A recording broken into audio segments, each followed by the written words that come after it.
किल्ला नंबर 12 दुर्गेश्वर रायगड। रायगडाबद्दल एक नितांत सुंदर ओळ आहे। रायगडावर खडे पसरले शिवरायांच्या पायी, हिरे मानके हे आम्हाला दुसरी दौलत नाही।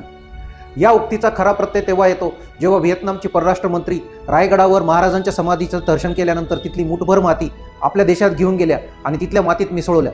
ते करताना त्यांनी गौरवोद्गार काढले आणि महाराजांची स्फूर्ती घेऊन आमच्या राष्ट्रामध्ये असेच देशभक्त आणि देवासाठी आणि धर्मासाठी बलिदान करणारे योद्धे निर्माण व्हावे, ही यामागची आमची भूमिका आहे।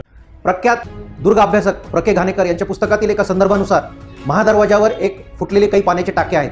त्याचा अभ्यास केल्यानंतर त्यांनी असा एक निष्कर्ष काढलेला आहे की हे पाण्याचे टाके म्हणजे पाणी साठवण्यासाठी नव्हते, तर हे शत्रूवर हमला करण्यासाठी होते। कसे ते या टाक्यांच्या खालीच आधीच लपून ठेवलेले किंवा लावलेले सुरुंग जे आहेत, जेव्हा एखादा शत्रू या महादरवाजामध्ये येईल तेव्हा हे सुरुंग लावून पाण्याचे टाके फोडण्यात येतील। आर्टिफिशियल म्हणजे कृत्रिम महापूर तिथे तयार होईल आणि या पाण्यामध्ये हा शत्रू वाहून जाईल। याशिवाय तिथे चिखल तयार होईल, युद्ध खेळता येणार नाही, अशी व्यवस्था त्यामुळे केली असेल। असं पाण्याचा उपयोग करून शत्रू त्याचा वेपन म्हणून उपयोग करता येतो, असं एखादं उदाहरण म्हणजे जगातील हा एकमेव किल्ला। स्वतः महाराजांनी सुद्धा या किल्ल्यावर जे उद्गार काढलेत, हा परिसर इतका दुर्गम आहे, विजयाच्या कल्पनेचे घोडे सुद्धा नाचवणे इथे कठीण आहे। आणि इथला पावसाळा तर इतका आहे, इथे उडणाऱ्या पक्षाच्या पंखावर सुद्धा शेवाळे जमा होईल।